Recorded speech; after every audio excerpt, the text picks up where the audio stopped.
일단은 뭐 트럼프와 시진핑이 빨리 해결을 해야 되는 흐름인데, 싼 주식들은 이 구간에 잘 모아가면 도움이 되지 않을까라고 저는 생각을 하고 있습니다. 그리고 하나 둘씩 다른 국가들과 대화를 재개한다면 이거는 하나의 또 기대 심리가 돼서 코스닥이 반등 나오려면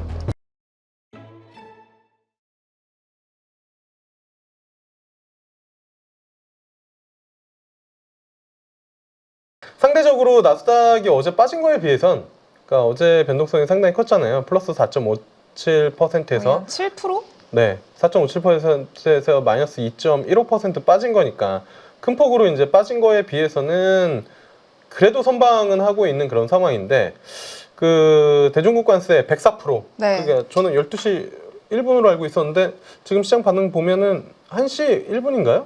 뭐 일단은 크게 반응은 또 뭐 위에서 이제 살짝 뭐 밀리고 있는 정도다라고 보시면 좋을 것 같고요.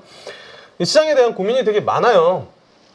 많을 진짜- 수밖에 없죠. 네, 많을 수밖에 없는 그런 상황인데, 이거는 우리의 힘으로 뭘 할 수 있는 부분은 아닙니다. 우리는 새우이기 때문에. 네. 네, 양 고래가 이제 싸우고 있는 그런 흐름이고, 이거를 뭐 많은 사람들이 분석을 하고 있는데 단기간에 해소되기에는 쉽지 않은 이슈이죠, 표면적으로 보면은. 네. 근데 또 사람이 하는 일이라 언제든지 해소는 될 수 있지만, 둘 다 이제 강대강이기 때문에 쉽지는 않다라는 생각을 가지고, 내가 이제 현금이 있으면 현금을 잘 이제 분할로 사용해서 대응을 하면 그래도 뭐 또 흔히 말해서 PBR 0.8배 이하에서는 무조건 먹는다라고 이야기를 하잖아요. 네. 많은 분들이. 락바텀. 네, 락바텀.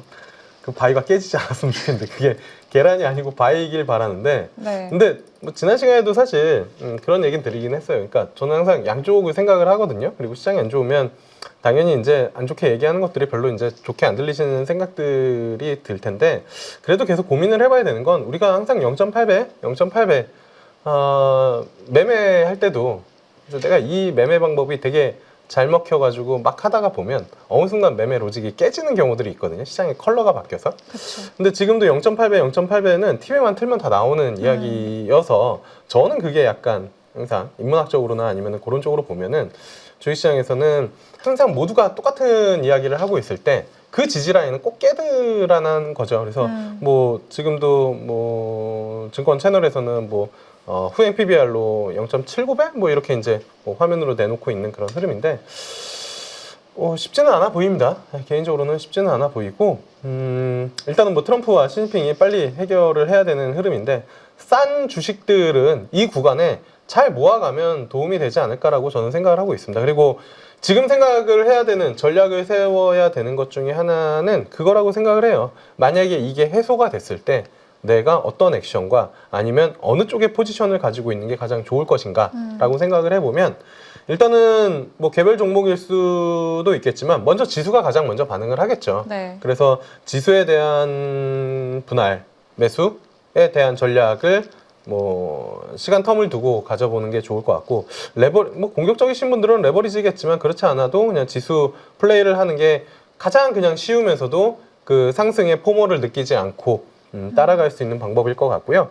두 번째로는 뭐 오늘도 움직임 일부 나오는 종목들, 특이한 것들 보면 한세실업, 영업무역 이런 것들 있잖아요. 베트남 네. 관세에서 조금 뭐 이제 괜찮아진다라는 것 때문에 반등이 좀 나오고 있고, 그래서 그런 것들 보면은 저는 그냥 뭐 현대차가 제일 무난하지 않을까. 네, PBR도 0.4배 정도에서 가장 싼, 지금 3.9배잖아요. 네. 3.9배에서 만약에 관세 이슈가 조금 낮아진다, 그럼 여기서 한 20만 원대까지는 한번 쳐줄 수 있는 그런 흐름이면, 여기서 20만 원이면은 한 10% 이상 대형주로 나오는 그런 흐름이기 때문에, 막 지금은 종목을 늘리기보다 관세 노이즈가 좀 줄어드는 시점에서 시장이 어떻게 반응을 할 것인가, 가장 먼저 지수가 튀어오를 것이고, 그 다음에 수출로 이제 이렇게 꺾여 내려갔었던 종목들이 튀어오르는 그런 시장이고, 그런 시장에서는 오히려 이제 항상 그렇잖아요. 시장이 이제 빠졌다가 올라올 때 버텼었던 종목들은 차익 실현을 내놓고, 네. 그다음에 이제 밑에 있는 종목들이 흔히 말해서 빈집을 팍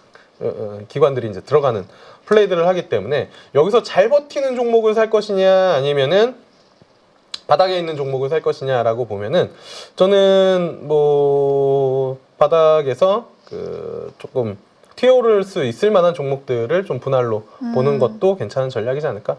개인적으로는 그렇게 시장을 바라보고 있습니다. 과대낙폭 종목들. 과대낙폭인데 지금 네. 시장은 대부분 다 종목들이 과대낙폭이잖아요. 네. 그 중에 수출 때문에, 그러니까 그 무역 분쟁 때문에 빠진 종목들, 뭐 이렇게 얘기하면 대표적으로 현대차일 텐데, 그쵸. 현대차의 반등이 제일 세지 않을까라는 생각도 해요. 이거 뭐 좀 괜찮아진다라고 하면 뭐 한 하루에 4% 5%씩 한 2번 정도는 쳐주지 않을까, 그쵸. 그런 생각들을 하고 있습니다. 네. PER이 4배가 깨졌는데 좀 이거 저거를 안 싸다고 할 사람은 아무도 없을 것 같아요. 안 싸다고 할 사람 네. 아무도 없죠. 그러니까 사실 뭐 가격적인 메리트로 봤을 때는 가장 조합된다 이렇게. 네, 그리고 좀 이벤트 봐야 될것 드리븐 같고. 전략으로도 뭐 가장 좋고, 이게 여기서 막 위까지 막 치고 올라간다는 게 아니라 관세 노이즈가 해결이 됐을 때, 해결되는 기미를 보였을 때 시장이 가장 먼저 기계적으로 매수할 수 있는 섹터가 무엇일까라고 보면 아마 바이오, 아니 뭐 자동차 쪽이 되지 않을까라는 생각. 그리고 다른 하나, 또 이제 시장이 지금 무역 분쟁이 지금 조금 관세 전쟁이 조금 더 장기화된다라고 하면은 그 다음에 이제 등판을 해야 되는 사람은 파월이잖아요. 네. 파월이 등판을 할지 안 할지는 모르겠지만 파월도 이제 트럼프가 못 해봐라 하는 식으로 지금 막 버티고 있는 느낌인데, 시장은 5월에 금리 인하를 기대하고 있기 때문에, 그러면은 만약에 트럼프와 그 시진핑이 계속 강대강으로 붙어 있는 상황에서 시장의 반등 트리거가 될 수 있는 게 무엇인가라고 하면은 금리를 낮아주는 거잖아요. 그럼 금리가 낮아졌을 때 가장 먼저 튀어오를 수 있는 섹터는 대표적으로 바이오와 2차 전지가 되겠죠. 근데 네. 아시겠지만 저는 2차 전지에 대해서는 여전히 아주 아주 알테오젠이랑 리가켄바이오 모아가고 싶은데 오늘 매수 시기 괜찮을까요? 라고 하셨거든요. 지금 매수하기에 타이밍도 괜찮다고 보세요? 네, 뭐 지금부터 5월에 금리 인하를 기대를 한다, 반영을 한다라고 하면 5월에 안 하면 시장은 그럼 6월에는 해주지 않을까 이런 생각을 할 테니까, 지금 4월이잖아요. 그럼 4월부터 내가 5월 금리 인하 띵까지 뭐 한 달 정도로 분할로 모아간다라는 생각이면 저는 괜찮다라고 보고 있고, 그다음에 이제 또 하나는 알테오젠은 사실 시장에서 저보다 훨씬 더 딥 리서치를 하시는 분들 되게 많고, 네. 증권사 직원분들도 패널로 나오면 되게 좋아하잖아요, 이 종목. 그쵸. 왜냐면 코스닥 시가총액 1위예요. 코스닥 시가총액 1위고, 그 다음에 흔히 말하는 잡바이오가 아니고 계약을 계속 보여준 거잖아요. 마이스톤도 그쵸. 수령을 해서 흑자 전환도 한 거고.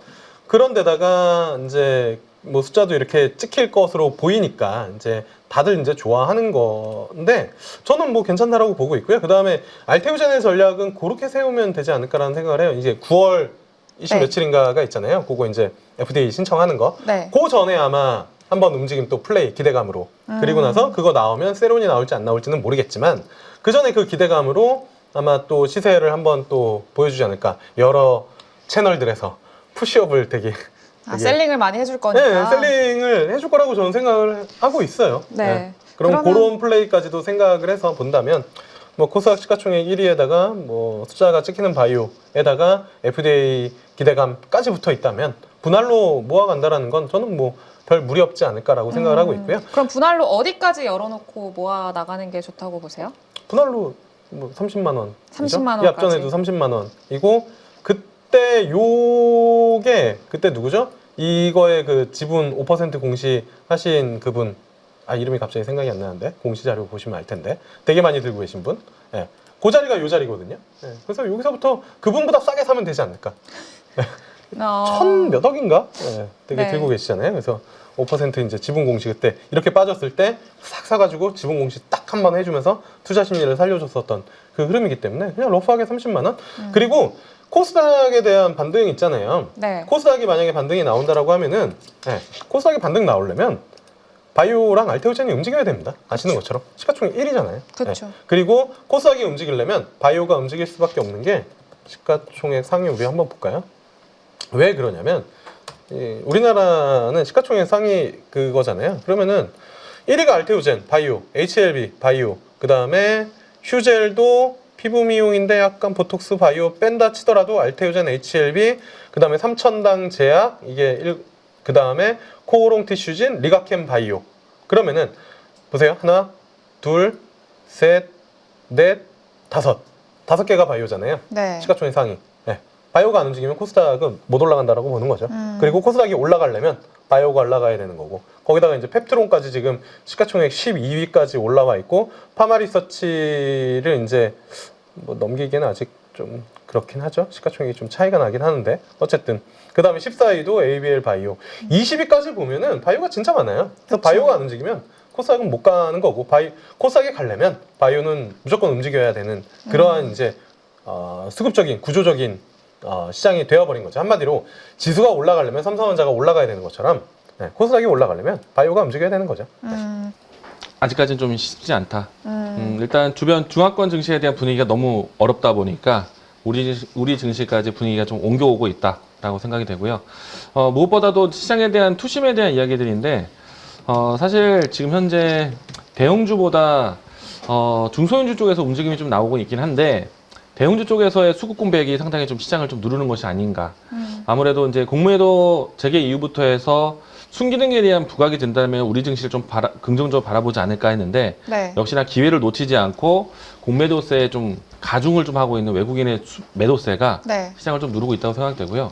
다만 이제 시장에 대한 해법이 아예 없다라고 손 놓고 있자라고 생각하진 않아요. 왜냐면은 물론 이제 투자에 좀 주의는 필요하겠지만은 대선 테마 종목들의 변동성이 있는 상황이고요. 그리고 이제 제가 지수 차트를 잠깐 비교해서 좀 이야기 드리겠는데, 저도 지금 방송을 통해서나 아니면은 뭐 회원 여러분하고 이야기했을 때 시장에 대한 이 해결점은 주가가 떨어지기 이전에 어느 정도의 종목을 좀 수량을 정리한 게 아니라면은 지금은 사실은 굉장히 힘든 구간이에요. 네. 물론 이제 이 구간 때 좀 선제적으로 종목을 좀 간소화하고 현금을 만들어 놓거나 아니면 특정 종목의 집중력이 높았다라면은 사실 그 종목만 지켜보면 되거든요. 근데 포트의 변화 없이 그대로 나열한 사람들은 지금 굉장히 힘든 구간이 맞다. 네. 눈에 봐도 너무 힘들 것 같고요. 다만 이제 여기에서 이제 매매에 대한 전환점을 준비한다라면은 최근에 지수에 대한 변동성을 좀 체크해 볼 필요가 있을 것 같아요. 지수 차트를 보시게 되면은 이틀 오늘까지 해서 이와 같이 좀 저점을 깨는 모습이 연출되고 있는데 여기서 이제 대형주에 대한 포지션들 보시게 되면은 사실 지수의 흐름과 유사하죠. 여기에서 이제 중형주의 위치도 사실 별 다름이 없어요. 근데 이제 여기서 이제 소형주에 대한 움직임들은 조금 다릅니다. 물론 이제 오늘은 새로운 저가를 깨는 그림이었지만은 어제까지만 해도 다른 지수 바운드리보다는 조금 카테고리가 좀 달랐어요.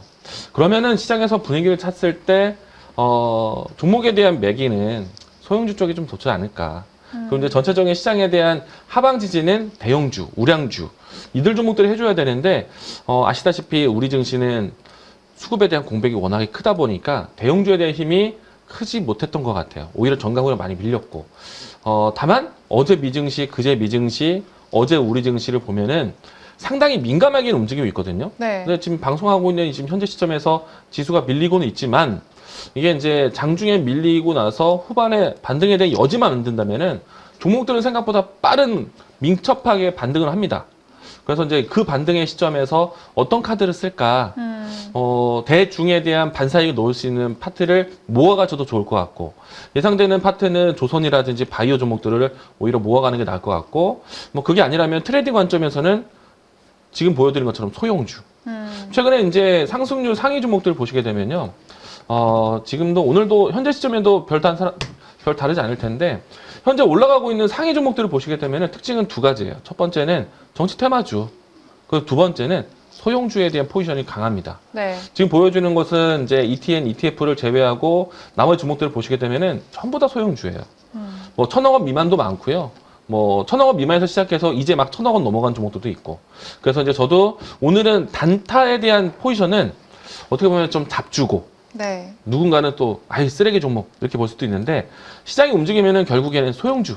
지금은 먹을 자리는 소형주에서 좀 타겟을 노려야 되지 않을까. 근데 이제 많은 소형주에서 어떤 종목을 타겟을 잡을까 개별적 이슈를 타야 되는데 그게 어려울 수 있잖아요. 그런 측면에서는 지금 움직였던 종목들을 보시게 되면은 사실 오늘 처음 움직인 종목들이 거의 없어요. 네. 요 며칠 전 혹은 한 달 사이에 거래가 움직였던 소형주들 그런 측면으로 좀 보시면 좋을 것 같고 한 가지 예시로 했을 때 시청자 눈에서도 투자자 입장에서도 차트가 괜찮아야 돼요. 바닥에서 한 번에 거래량을 해서 올라오고 나서 눌림목 형성하는 종목들 보셔도 괜찮고 그리고 이제 저 같은 경우에는 한 가지 좀 제안한다면은 저는 지금 지난주에도 수익을 좀 냈던 종목인데 듀오백 같은 종목들 얘 지금 주가 차트가 시장과 좀 무관하게 좀 움직임이 나고 있잖아요. 저는 이런 종목을 지금 차라리 선호할 것 같아요. 근데 그러니까 아예 앞에서 트레이딩 관점으로 그렇죠. 넘어가게 되면. 그냥 눈에 보여도 차트가 멀쩡해 보여야죠. 근데 이제 얘도 사실 우리가 알고 있는 의자 기업 듀오백인데 거래 대금이 아니 시가총액이 네. 크지 않아요. 400억대예요. 근데 이제 평상시였으면 이런 종목 안 보겠지. 근데 지금은 이런 종목들이 아직까지 지수 대비 살아 있고 추세를 좀 옮겨가는 모습이 있다면은 그리고 이 종목 같은 경우에 최근에 한 달 사이에 움직임도 나왔었잖아요. 그래서 네. 이제 이런 게 포인트가 돼서 저는 오늘 장에서 이런 종목 볼 것 같아요. 네, JM님께서 3천당 제약 17만 1,000원에 보유 중인데 오늘 너무 많이 빠진다고 주가 전망을 좀 알려달라고 하셨어요. 지금 뭐 제가 놓친 건 없는지 최근 뉴스 좀 한번 살펴보고 올게요. 사실 어제까지만 해도 얘 왜 빠졌을까라는 걱정을 좀 했었거든요. 근데 지금 보아도 뭐 특별하게 뉴스가 발표된 거나 같지는 않아요. 네. 네. 과도한 하락이 예상되는데 근데 이제 그러기에는 지금 연속적인 하락이 상당히 좀 불편합니다. 예. 내용을 확인하고 추가 매수를 하든 아니면 신규 매수 자리를 보든 고민하시는 게 좋지 않을까. 제가 앞에서 이야기 드린 것처럼 뭐 미중 간의 갈등에서 결국에 반사 이익에 대한 산업을 본다라면은 조선하고 그리고 바이오가 될 가능성이 큰데 이 부분에 대해서는 사실 다른 바이오 종목들은 반응을 했어요. 네. 삼천장 대적이 좀 과도하게 좀 빠지고 있다라고 생각이 되는데 이런 문제에 대해서는 사실은 저는 일단 피하는 게 맞다. 예, 안 보는 게 좀 더 필요하다라고 생각을 합니다. 일단은 피하는 게 맞다. 그럼 기존에 보유하고 있는 분들은 좀 정리하는 관점으로 보고 계세요? 기존에 가지고 있었던 분들은 물타기나 비중 확대는 아직은 아닌 것 같습니다. 기다렸다 보시는 게 필요하지 않을까 생각됩니다. 대응은 좀 기다렸다가 보자. 네. 알겠습니다. 그리고 미미님께서 미미님 방금 했고 애플망고님께서 CNC 인터내셔널 질문을 주셨는데 마이너스 29%라고 하세요. 손절하고 종목 교체해야 되나요? 라고 질문을 주셨습니다. 지금 손절을 지금이라도 해야 되나에 대한 고민을 하고 계시는 분들이 지금 상당히 많으세요. 지금은 네. 비중 축소하는 게 필요할 것 같아요. 우리가 지금 결국에는 상호 관세, 트럼프 관세가 목표가 중국이었다라는 걸 이제 확인했잖아요. 네. 그러면은 우리가 단편의 한중 관계 개선을 지금 서두를까? 그럴 수 없을 것 같아요. 그러면은 중국 소비주 종목들에 대한 관점이 지금은 거리를 두는 게 필요합니다. 그래서 저는 비중을 좀 줄여나가는 게 필요하다. 그렇게 생각합니다. 줄여나가는 게 필요하다. 근데 네. 네. 근데 사실 화장품 쪽 같은 경우에는 관세를 이제 관세가 부과된다라고 하더라도 뭐 그렇게 크게 뭐 10,000원짜리 그 뭐 한 10% 올라봤자 그래도 1,000원이잖아요. 그런 관점에서 봤을 때는 화장품은 뭐 그래도 타격이 덜할 거다 이런 전망들이 좀 있기는 하거든요. 화장품 팔면은 한 개, 두 개 팔지는 않지 않습니까? 그렇죠. 결국에는 우리나라든 아니면 OEM이든 제조를 해서 아마존이라든지 아니면은 미국의 월마트 대형 유통을 통해서 팔고 싶은 것인데 결국에는 관세에 대한 부담은 기존에 보다 받는 거기 때문에 당연히 범위를 벗어날 수는 없겠죠. 근데 이제 문제는 우리의 매출은 미국만 있는 것이 아니야. 유럽과 일본과 그리고 곧 중국이 열릴 것이야. 실질적으로 지난해 또 올해 1분기까지 실적은 견고했어. 이런 측면으로 해서 반등 나오는 일부의 화장품 종목들은 있어요. 근데 지금 결국에는 상호관세에 대한 타겟이 중국 빼고 다시 논의하자. 중국은 니네 보복관세 치우지 않으면은 우리는 더 부과할 것이다.